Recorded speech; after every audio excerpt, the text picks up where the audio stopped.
काशी करुणीस मंत्री पूजीस माता पूजीस लक्ष्मी सुमयावरी सजनी सुरभा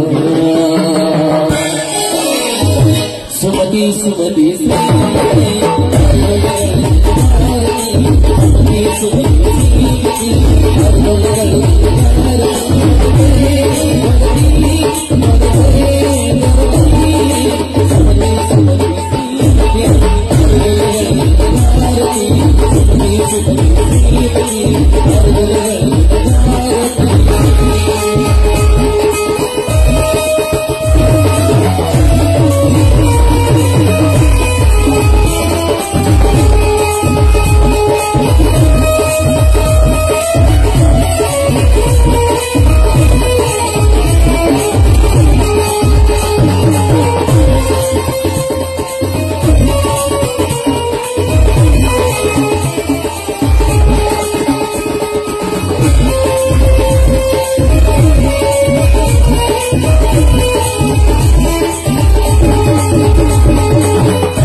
ಅಮ್ಮ ಪರಿಮಳ ಕೈಗಿರಿ ನಂದಿನಿ ನಂದಿತ ವೇದಿನಿ ವಿಶ್ವ ವಿನೋದಿನಿ ಜೇಷ್ಣುತೆ ಜಯ ಜಯ ಹೇ ಮಹಿಷಾಸುರ ಮರ್ದಿನಿ ರನ್ನಕ ಪರ್ದಿನಿ ಶೈಲಸುತೆ ಸರ್ವ ಮಂಗಳ ಮಾಂಗಲ್ಯ ಶಿವೆ ಸರ್ವಾರ್ಥ ಸಾಧಿಕೆ ಶರಣ್ಯೆ ತ್ರೈಂಬಕೆ ದೇವಿ ಗೌರಿ ನಾರಾಯಣಿ ನಮೋಸ್ತುತೆ ಅಂತ ಆ ತಾಯಿ ಮೂಕಾಂಬಿಕೆಯ ಪಾದ ಕಮಲಗಳಿಗೆ ವಂದಿಸುತ್ತಾ ಇವತ್ತು ಬಸವ ಜಯಂತಿ ಅಲ್ವಾ, ಅದಕ್ಕಾಗಿ ಶರಣ ನಿದ್ರೆ ಗೈದಡೆ ಜಪ ಕಾಣಿರು, ಶರಣ ನೆದ್ದು ಕುಳಿತಡೆ ಶಿವರಾತ್ರಿ ಕಾಣಿರು, ಶರಣ ನಡೆದುದ್ದೆ ಪಾವನ ಕಾಣಿರೋ, ಶರಣ ನುಡಿದುದ್ದೆ ಶಿವ ತತ್ವ ಕಾಣಿರು.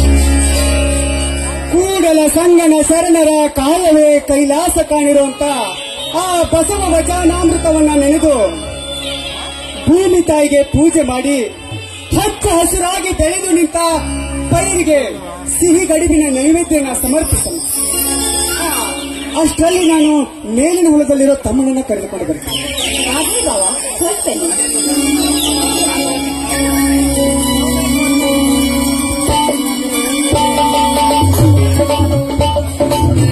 ತ್ರಿದಳಂ ತ್ರಿಗುಣಾಕಾರಂ ತ್ರಿನೇತ್ರಂ ಚ ತ್ರಿಯಾಯುಧಂ ತ್ರಿಜನ್ಮ ಪಾಪ ಸಂಹಾರಂ ಏಕಬೀವಂ ಶಿವಾರ್ಪಣಂ ತ್ರಿಶಾಖೈಃ ಬೀವಪತ್ರೈಶ್ಚ अच्छिद्रैः कोमलैः शुभैः तव पूजां करिष्यामि एकबीवं शिवार्पणम् कोटिकन्या महादानं तिलपर्वत त्रिदलं त्रिगुणाकार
ಭೂತಾಯಿ, ಇವತ್ತು ಸಿಹಿ ಹುಣ್ಣಿಮೆ. ಸಿಹಿ ಹೋಳಿಯನ್ನು ನಿನಗೆ ಸಿಂಪಡಿಸುವ ದಿನ. ಜಗನ್ನಾಥ ರೈತನೇ ರಾಷ್ಟ್ರದ ಸಂಪತ್ತು ಅಂತ ಹೇಳ್ತಾರೆ. ಆದ್ರೆ ನಿನ್ನನ್ನೇ ನಂಬಿ ನಿಂತಿರುವ ನನ್ನ ಪತಿ, ನನ್ನ ಮೈದರ ಹಾಗೂ ನನ್ನ ಮಾವನರನ್ನು ಎಲ್ಲರನ್ನೂ ರಕ್ಷಣೆ ಮಾಡುವ ಹೊಣೆ ನಿನ್ನನ್ನೇ ಕುಡಿದೆ ತಾಯಿ, ನಿನ್ನನ್ನೇ ಕುಡಿದೆ. ಯಾಕೆಂದ್ರೆ ಈ ಭೂತಾಯಿಯನ್ನೇ ನಂಬಿ ಬದುಕುತ್ತಿರುವರು ನಾವು.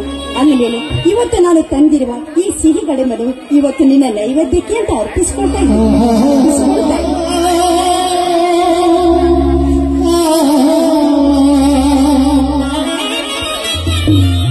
ಅಮ್ಮ ಪರಿಮಳ, ಭೂಮಿ ತಾಯಿಗೆ ಸಿಹಿ ಗಡಿವಿನ ನೈವೇದ್ಯನ ಸಮರ್ಪಿಸಿದೆಯೇನಮ್ಮ?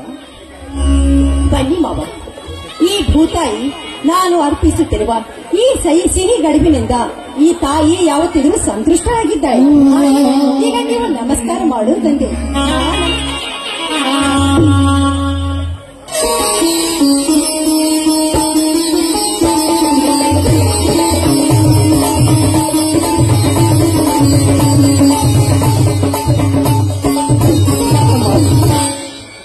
ಪರಿಮಳ, ನಿನಗೆ ಈ ನಮ್ಮ ತಾಯಿ ಮೂಕಾಂಬಿಕೆ ದೇವಿಯ ಚರಿತ್ರೆ ಏನಾದರೂ ತಿಳಿದಿದೆಯೇನಮ್ಮ? ಗೊತ್ತಿರದಿದ್ರೆ ಹೇಳ್ತೀನಿ ಕೇಳಮ್ಮ. ಹಿಂದೆ ಕೊಡಚಾದ್ರಿ ಎಂಬ ಬೆಟ್ಟದ ಅಡಿಯಲ್ಲಿ ಸೌಪರ್ಣಿಕಾ ಎಂಬ ನದಿ ದಡದಲ್ಲಿ ಕಂಸಾಸುರನೆಂಬ ದೈತ್ಯ ರಾಕ್ಷಸ ದೇವತೆಗಳನ್ನ ನಿರ್ನಾಮ ಮಾಡಬೇಕು ಅಂತ ಆ ಶಿವನನ್ನು ಕುರಿತು ದೀರ್ಘವಾದ ತಪಸ್ಸು ಮಾಡ್ತಾ ಇದ್ದ. ಇದನ್ನ ಕಂಡು ಆ ದೇವತೆಗಳೆಲ್ಲ ಭಯಭೀತರಾಗಿ ಆದಿಶಕ್ತಿಯಾದ ತಾಯಿ ಪಾರ್ವತಿಯನ್ನ ಮೊರೆ ಹೋದ್ರು. ತಾಯಿ, ನಮ್ಮನ್ನ ರಕ್ಷಿಸಮ್ಮ ಅಂತ. ಇನ್ನೇನು ಆ ಕಂಸಾಸುರನಿಗೆ ಶಿವ ಮೆಚ್ಚಿ ವರ ಕೊಡ್ತಾನೆ ಅನ್ನುವಷ್ಟರಲ್ಲಿ ಆ ಆದಿಶಕ್ತಿ ವೀರಭದ್ರ ಮತ್ತು ಗಣಪತಿಯ ಸಹಾಯ ತಗೊಂಡು ಆ ಕಂಸಾಸುರನ ಗಂಟಲಲ್ಲಿ ಕುಳಿತು ಅವನಿಗೆ ಮಾತು ಬರುವಂತೆ ಮೂಕನನ್ನಾಗಿಸಿದಳು. ಆ ಸಮಯದಲ್ಲಿ ಮೂಕನಾದ ಕಂಸಾಸುರನಿಗೆ ಮೂಕಾಸುರ ಎಂಬ ಹೆಸರು ಬಂತು. ಇದಕ್ಕೆ ಕುಪಿತಗೊಂಡು ಆ ಕಂಸಾಸುರ ಇಡೀ ದೈವಗಣದ ಮೇಲೆ ಅಬ್ಬರದಿ ಅಟ್ಟಹಾಸ ಮೆರೆದು ಉಪಟಳ ಕೊಡತೊಡಗಿದ. ಆ ಸಮಯಕ್ಕೆ ಪಾರ್ವತಿ ಶುಕ್ಲ ಅಷ್ಟಮಿಯ ದಿನ ರಾತ್ರಿಯಂದು ತನ್ನ ಚಕ್ರದಿಂದ ಕಂಸಾಸುರನನ್ನು ಸಂಹಾರ ಮಾಡಿದ್ಲು.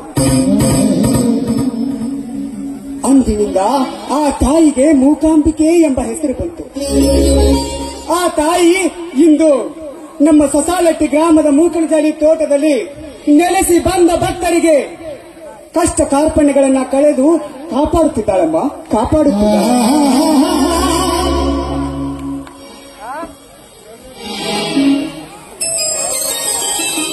ಅಮ್ಮ ಸೃಷ್ಟಿ ಶ್ರೀದೇವಿ, ಏನಂತ ವರ್ಣಿಸಲಮ್ಮ ಈ ನಿನ್ನ ಸೃಷ್ಟಿಯ ಸೊಬಗನ್ನು. ಕಷ್ಟ ಕಾರ್ಪಣ್ಯದಲ್ಲಿ ಕೈ ತೊಳೆಯುತ್ತಿರುವ ನಿಷ್ಠ ರೈತನಿಗೆ ಅಷ್ಟ ದೇವತೆಯಾಗಿ ನೀನು ದೃಷ್ಟಿ ನೀಡಿದ್ದೆ. ಆದ್ರೆ ನಿನ್ನನ್ನು ತೆಗಲಿ ಅಟ್ಟಹಾಸದಿಂದ ಮೆರೆಯುತ್ತಿರುವ ದುಷ್ಕರ್ಮಿಗಳನ್ನು ಕ್ಷಣ ಮಾತ್ರದಲ್ಲಿ ಮೆಟ್ಟಿಸಿರುತ್ತೇನೆ. ಆದ್ರೆ ಆ ಶಕ್ತಿ ಈಗ ಈ ರೈತನಲ್ಲಿ ಉಳಿದಿಲ್ಲ ಅಮ್ಮ, ಉಳಿದಿಲ್ಲ. ಯಾಕೆಂದರೆ ಅದೆಲ್ಲ ದುಷ್ಟ ರಾಜಕಾರಣಿಗಳ ಕೈಯಲ್ಲಿ ಸಿಕ್ಕು ಬಿಲಬಿಲನೆ ಒದ್ದಾಡುತ್ತಿದೆ ಈ ರೈತನಲ್ಲಿ. ಅದಕ್ಕಾಗಿ ತಾಯಿ, ನೀಡು ಬೆಳೆದು ನಿಂತ ಈ ಪೈರಿನಿಂದ ಸಂತೋಷಗೊಳಿಸಮ್ಮ ಈ ನಿನ್ನ ರೈತನ ಮಕ್ಕಳನ್ನು ಸಂತೋಷಗೊಳಿಸು. ಇದೇನಿದು ಮಾವ, ಇವತ್ತು ಈ ನಿಮ್ಮ ಸವಾಲು ಅದು ಈ ತಾಯಿ ಮೇಲೆ? ಹೌದಮ್ಮ, ಹುಟ್ಟಿ ಸಾಯುವ ಈ ಜನಜಂಗುಳಿಯಲ್ಲಿ ನಂಜಾಗಿ ಹರಿಯಬಾರದು ನಮ್ಮ ಸಂಸಾರ. ಸಮಾಜ ಘಾತುಕರು ತುಂಬಿರುವ ಈ ಜಗದಲ್ಲಿ, ಈ ಜಗದ ಜಂಜಾಟದಲ್ಲಿ ಅಂಜದೆ ರೈತನ ಮಕ್ಕಳ ಅಂದರೆ ರೈತನಿಗೂ ಕೂಡ ಆಪತ್ತನ್ನು ತರುವ ಹಂದಿಗಳು ಇದ್ದಾರೆ ಈ ನಮ್ಮ ಸಮಾಜದಲ್ಲಿ. ಇದ್ದಾರಮ್ಮ, ಇದ್ದಾರೆ. ನಿನಗೊಂದು ವಿಷಯ ಗೊತ್ತಾ? ಉತ್ತರ ಕರ್ನಾಟಕದ ಭರತ ಭೂಮಿ ಎನಿಸಿರುವ ಬಿಜಾಪುರ ಜಿಲ್ಲೆಯಲ್ಲಿ ಜನಿಸಿ ಮಾಡಿ ವಿಶ್ವಶ್ರೇಷ್ಠ ಸಂತನೆನಿಸಿಕೊಂಡ ಬಿಜಾಪುರದ ಜ್ಞಾನ ಯೋಗಾಶ್ರಮದ ಸಿದ್ದೇಶ್ವರ ಸ್ವಾಮೀಜಿಗಳಿಗೆ ಅಧ್ಯಾತ್ಮ ಯೋಗಿ ಅಂದ್ರು. ಸಾವಿರಾರು ಬಡ ವಿದ್ಯಾರ್ಥಿಗಳಿಗೆ ಅನ್ನದಾನ, ಶಿಕ್ಷಣ ಜ್ಞಾನದಾನ ಮಾಡಿ ತ್ರಿವಿಧ ದಾಸೋಹ ಯೋಗಿ ಎನಿಸಿಕೊಂಡ ತುಮಕೂರಿನ ಸಿದ್ಧಗಂಗಾ ಮಠದ ಶಿವಕುಮಾರ ಸ್ವಾಮೀಜಿಗಳಿಗೆ ತ್ರಿವಿಧ ದಾಸೋಹಿ ಯೋಗಿ ಅಂದ್ರು. ಅಂಧರಾದರೂ ಕೂಡ ತಮ್ಮ ಅಂತರಾತ್ಮದ ಕಣ್ಣುಗಳಿಂದ ಸಪ್ತ ಸ್ವರಗಳಲ್ಲಿ ಸಾವಿರಾರು ಸ್ವರಗಳನ್ನು ಸೃಷ್ಟಿಸಿ ಅಂಧರ ಬಾಳಿಗೆ ಆಶಾಕಿರಣರಾದ ಪಂಚಾಕ್ಷರಿ ಪುಟ್ಟರಾಜ ಗವಾಡಿಗಳಿಗೆ ಗಾನಯೋಗಿ ಅಂದ್ರು. 360 ಮಠಗಳಿಗೆ ಪೀಠಾಧೀಶರಾಗಿ ಶಿವನಾಮ ಸ್ಮರಣೆಯನ್ನ ನಾಡಿನ ತುಂಬ ಬಿತ್ತರಿಸಿದ ನಮ್ಮ ಜಿಡಗ ಮರಕೋಡ ಮಠದ ಸಿದ್ದರಾಮೇಶ್ವರ ಸ್ವಾಮೀಜಿಗಳಿಗೆ ಶಿವಯೋಗಿಗಳು ಅಂದ್ರು. ಅಷ್ಟೇ ಯಾಕಮ್ಮ, ಹಗಲು ರಾತ್ರಿ ಎನ್ನದೆ ಮಳೆ ಗಾಳಿ ಬಿಸಿಲು ಚಳಿಗೆ ಹೆಗಲು ಕೊಟ್ಟು ಈ ಭೂತಾಯಿಗೆ ತಮ್ಮ ಬೆವರ ಹಣಿಯನ್ನ ಸುರಿಸಿ ಭೂತಾಯಿಯಿಂದ ಬಂದ ಫಸಲನ್ನ ರಾಷ್ಟ್ರಕ್ಕೆ ಅರ್ಪಿಸಿದ ರಾಷ್ಟ್ರದ ರೈತನಿಗೆ ಅನ್ನದಾತ ನೇಗಿಲ ಯೋಗಿ ಅಂದ್ರು. ಅಂತ ಅನ್ನದಾತ ನೇಗಿಲ ಯೋಗಿಯ ಕತ್ತು ಕತ್ತರಿಸಲು ಸದಾಚಾರ ಕತ್ತಿ ಎತ್ತಿ ನಿಂತಿದ್ದಾರೆ ಸಮಾಜಘಾತುಕರು. ಅಂಥ ಸಮಾಜಘಾತುಕರ ಗಂಟಲ ಕೊಳವೆಯನ್ನು ಕಡು ಬಿಸಿ ರಕ್ತವನ್ನು ಈ ಭೂತಾಯಿಗೆ ಹರಿಸುವ ಕಾಲ ಅದೆಂದು ಕೂಡಿ ಬರುತ್ತದೆಯೋ ಆ ದೇವನಿಗೆ ಗೊತ್ತು. ಅಂದ್ರಿ ಅಂಥ ದುಷ್ಟರನ್ನು ಹತ್ತಿಕ್ಕುವ ಶೂರ ಇನ್ನು ಈ ನಮ್ಮ ಭೂಮಿಯ ಮೇಲೆ ಹುಟ್ಟಿಲ್ವೇ ಮಾವ? ಹುಟ್ಟಿದ್ದಾನೆ. ಅತ್ತಿಗೆ ಆದ ನೀನವನಿಗೆ ಹೆತ್ತ ತಾಯಿಯಾಗಿ ತುತ್ತು ಮಾಡಿ ಉಳಿಸಿದ್ದಾದ್ರೆ ಈ ಸಮಾಜವನ್ನೇ ಮೆಟ್ಟಿ ಪುಟಿ ಪುಟಿ ಮೆರೆಯುತ್ತಿರುವ ಆಧುನಿಕಗಳನ್ನು ಕ್ಷಣ ಮಾತ್ರದಲ್ಲಿ ಮೆಟ್ಟಿದ್ದಾರೆ ನನ್ನ ತಮ್ಮ ಶಿವರಾಮ. ಅಂದ್ರಿ ಆ ಶಿವರಾಮ ಹೆತ್ತ ತಂದೆ ತಾಯಿಗಳನ್ನು ಕಳೆದುಕೊಂಡ ಪರದೇಶಿ ನನ್ನ ಚಿಕ್ಕಪ್ಪನ ಮಗ, ನಾನು ಹೆಮ್ಮೆಯಿಂದ ಸಾಕಿದ ನನ್ನ ತಮ್ಮ ಶಿವರಾಮ. ಇನ್ನು ಮುಂದೆ ನಮ್ಮ ಮನೆತನದ ಕೀರ್ತಿ ಬೆಳೆಸುವಂತ ನಿಷ್ಠಾವಂತ ತಮ್ಮ ಶಿವರಾಮ. ಅಂದರೆ ಆ ಬಲರಾಮರಲ್ಲಿ ಆ ಪ್ರತಿಭೆ ಇಲ್ವೇ ಮಾವ? ಇದೆ ಅಮ್ಮ, ಇದೆ. ಆದ್ರೂ ಅವನದು ಸ್ವಲ್ಪ ದುಡುಕು ಸ್ವಭಾವ. ಅದು ಅಲ್ಲದೆ ಅವನೊಬ್ಬ ರಾಜಕಾರಣಿ ಅಲ್ಲ. ಆದ್ರೂ ಕೂಡ ಸ್ವಂತ ಮಗನ ಅಭಿಮಾನಕ್ಕಿಂತ ಸಾಕಿದ ಕುಣ್ಣಿಯ ಮೇಲೆ ಯಾವಾಗ್ಲೂ ಅವನ ಮೇಲಿನ ಪ್ರೀತಿ ಜಾಸ್ತಿ ಅಣ್ಣ. ಯಾಕಂದ್ರೆ ನಾನೊಬ್ಬ ರಾಜಕಾರಣಿ ತಾನೆ. ಹಾಗೇನಿಲ್ಲ. ಈಗ ಬಂದೇನಮ್ಮ? ಅಣ್ಣ ಈಗ ಬಂದೆ. ನೋಡಪ್ಪ, ನೀನೊಬ್ಬ ರೈತ ಹಿತರಕ್ಷಣಾ ಸಂಘದ ಅಧ್ಯಕ್ಷ, ಅದು ಅಲ್ಲದೆ ನಮ್ಮ ಮಿಲ್ಲಿನ ಒಡೆಯ, ಮೇಲಾಗಿ ರಾಜಕಾರಣಿ ಕೂಡ. ಈ ಸಮಾಜ ಸೇವೆ ಅದು ಇದು ಅಂತ ನಿನಗೆ ತಿರುಗಾಡೋದಕ್ಕೆ ಸಮಯ ಇರಲ್ಲ. ಅದಕ್ಕೆ ಹೇಳ್ದಪ್ಪ ಅಷ್ಟೇ. ಇಲ್ಲಣ್ಣ, ಈ ಪೂಜೆಗೆ ತಾಮನ ಬರೋದಿಲ್ವಾ? ಅಲ್ಲಿ ಮೇಲಿನ ಹೊಲದಲ್ಲಿದ್ದ ಕರೆದು ಬರಬೇಕು ಅಂತ ಹೋಗಿದ್ದೆ. ಅದು ಯಾವುದೋ ಮೀಟಿಂಗ್ ಇದೆ ಅಂತ ಮುಗಿಸ್ಕೊಂಡು ಇನ್ನಿಷ್ಟರಲ್ಲಿ ಬಂದ್ರೆ ಬರ್ಬೋದು. ಅಲ್ಲಿ ನೋಡಿ ಮಾವ, ನಾವು ನೆನಪು ಮಾಡಿಕೊಳ್ಳುವಷ್ಟರಲ್ಲಿ ಶಿವರಾಮ ಈ ಕಡೆ ಬಂದೇ ಬಿಟ್ಟ.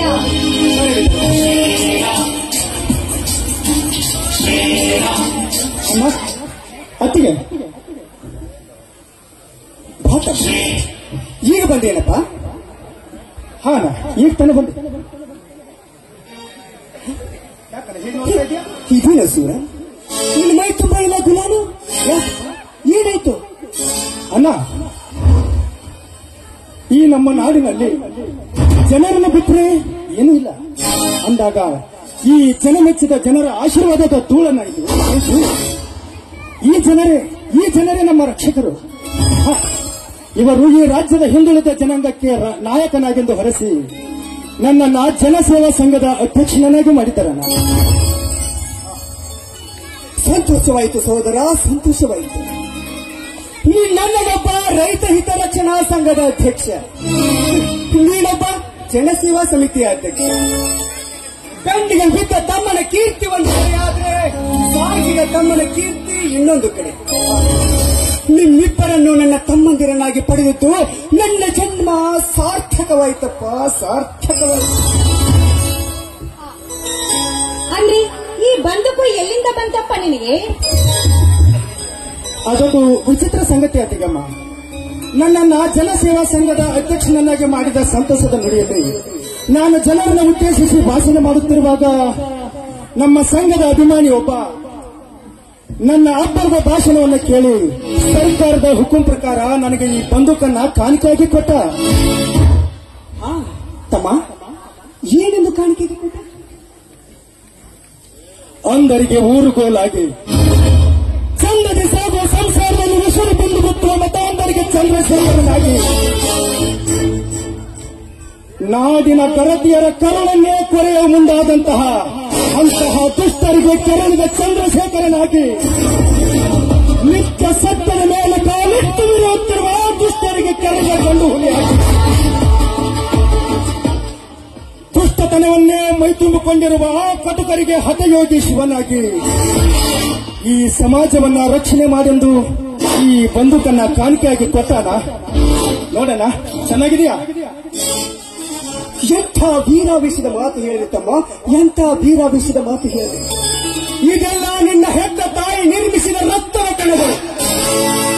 ಈ ಕಣಗಳೆಲ್ಲ ನಿನ್ನಲ್ಲಿ ಸೇರ್ಪಡೆಯಾಗಿ ಈ ಸಮಾಜದಲ್ಲಿ ನಡೆಯುತ್ತಿರುವ ಅನ್ಯಾಯ, ಧರ್ಮ, ಅತ್ಯಾಚಾರವನ್ನ ಮಟ್ಟ ಹಾಕಿ ನ್ಯಾಯ, ನೀತಿ, ಧರ್ಮವನ್ನ ಎತ್ತಿ ಹಿಡಿಬೇಕೆನ್ನುವುದೇ ಈ ನಿನ್ನಣ್ಣನ ಆಶಯ ನುಡಿತಮ್ಮ, ಈ ನಿನ್ನಣ್ಣನ ಆಶಯ. ಹೌದಪ್ಪ, ಅಣ್ಣಂದಿರೆಂಬ ಅಂಕುಶಕ್ಕೆ ತಲೆಬಾಗಿ ಈ ಜಗದ ಜನರಿಗೆ ಮಲ್ಕು ಪೂಜೆ ನಡೆಸುತ್ತಿರುವ ಅಂತ ಪಾಪಿಗಳಿಗೆ ನೀನೊಬ್ಬ ಒಳ್ಳೆ ನಾಯಕನಾಗಬೇಕನ್ನುವುದೇ ಈ ನಿನ್ನ ಅತ್ತಿಗೆ ಆಸೆ. ಆಯ್ತು ಆಯ್ತು. ಈ ಅಣ್ಣನೆಂಬ ಹುಲಿ ನನ್ನ ಬಲಗೈ ಆದರೆ ದಿನನಿತ್ಯ ಬಡವರ ನೆತ್ತ ಮೇಲೆ ಕಾಲಿಟ್ಟು ಮೆರೆಯುತ್ತಿರುವ ಆ ಪಂಡ ರಾಕ್ಷಸರ ಕಂಠದ ಕೊಳವನ್ನು ಕಿತ್ತು ಬರುವವರೆಗೆ ಅರ್ಪಿಸುವ ರಕ್ತದಿಂದ ಈ ಭೂತಾಯಿಗೆ ಅಭಿಷೇಕ ಮಾಡಿ ಈ ಮನೆಯ ಕೀರ್ತಿ ನನ್ನ ಹಿರಿಯಣ್ಣನ ಹೆಸರು ತರ್ತೀನಿ ಅಂತಿದೆ. ಇದು ನಿಮ್ಮೆಲ್ಲರ ಪಾದದಾನಿಗೂ ಸತ್ಯ.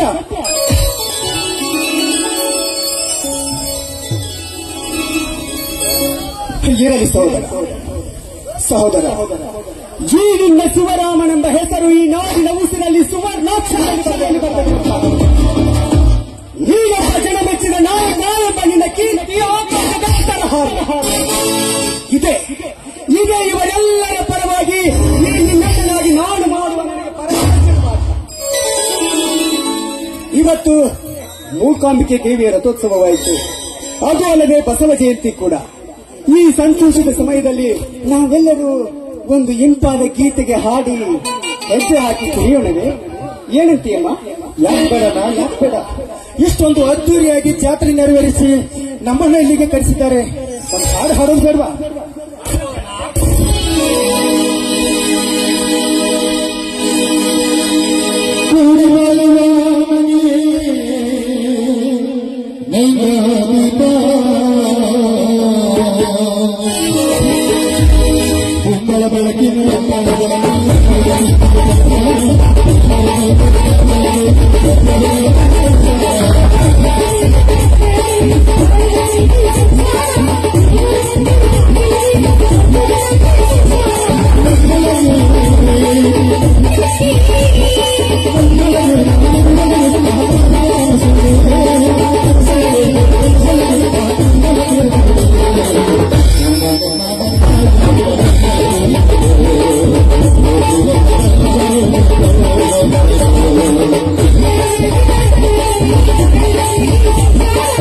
Yeah.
ಸಂತೋಷ ಅಣ್ಣ. ನಮ್ಮ ಹೊಸ ಮನೆಯ ಓಪನಿಂಗ್ ಆದಷ್ಟು ಬೇಗ ಮಾಡಿ ಮುಗಿಸಬೇಕಾಗಿದೆ. ನಾನು ಈಗಾಗಲೇ ಎಲ್ಲ ಮಿನಿಸ್ಟರ್ಗೆ ಎಲ್ಲ MLA ಹೇಳಿಟ್ಟಿದ್ದೀನಿ. ಅಣ್ಣ, ನೀನ್ ತಮ್ಮಣ್ಣನ ಕರ್ಕೊಂಡು ಹೋಗಿ ಅಲ್ಲಿ ಏನೇನು ವ್ಯವಸ್ಥೆ ಇದೆ ಅದನ್ನೆಲ್ಲ ಮಾಡಿಕೋ. ನಾಳೆನೇ ಮುಹೂರ್ತ ಇದೆ ಅಂತೆ. ಅಣ್ಣ, ನಮ್ಮ ಅಧ್ಯಕ್ಷರ ಮನೆ ಓಪನಿಂಗು ನಾಳೆನೆ ಅಂತ. ಹೌದು, ನಡಿ ಅಣ್ಣ, ನಾವು ಮುಂದೆ ಹೋಗಿ ಎಲ್ಲ ವ್ಯವಸ್ಥೆನ ಮಾಡೋಣ. ಇನ್ನು ತುಂಬಾ ಕೆಲಸ ಇದಾವೆ. ಅಣ್ಣ ಅತ್ತಿಗೆ ಆಮೇಲೆ ಬರ್ತಾನಂತ. ನಡಿ ಅಣ್ಣ, ನಾವು ಹೋಗೋಣ. ಹಲೋ ಹಲೋ ಪರಿಮಳ, ಅಣ್ಣ ತಮ್ಮಂದರು ನನಗೆ ಹೇಗೆ ಮರ್ಯಾದೆ ಕೊಡ್ತಾ ಇದ್ದಾರೆ ನೋಡಿದ್ಯಾ? ಹೌದು, ಹಾಗಂತ ತಾನೆ ಹಿರಿಯ ಮಾವನವರು ಎಲ್ಲ ಆಸ್ತಿಯನ್ನು ನಿಮ್ಮ ಹೆಸರಿಗೆ ಬರೆದದ್ದು. ಅದನ್ನು ಉಳಿಸಿಕೊಳ್ಳುವುದು ನಿಮ್ಮದಲ್ವೇ? ಅದೆಲ್ಲ ನನಗೆ ಗೊತ್ತು ಚೆನ್ನ. ನನಗೆ ಭಾಗ ಆರುತಿ. ಇದೇ ಸಂತೋಷದಲ್ಲಿ ಒಂದು ಸಿಂಪಾದ ಗೀತೆಗೆ ನೃತ್ಯ ಮಾಡಿ ನನ್ನ ಮನ ತಂದಿಸಬಾರದು. ಪತಿ ಆಜ್ಞೆಯನ್ನು ಯಾವತ್ತಾದ್ರೂ ಮೀರೋದುಂಟೇ?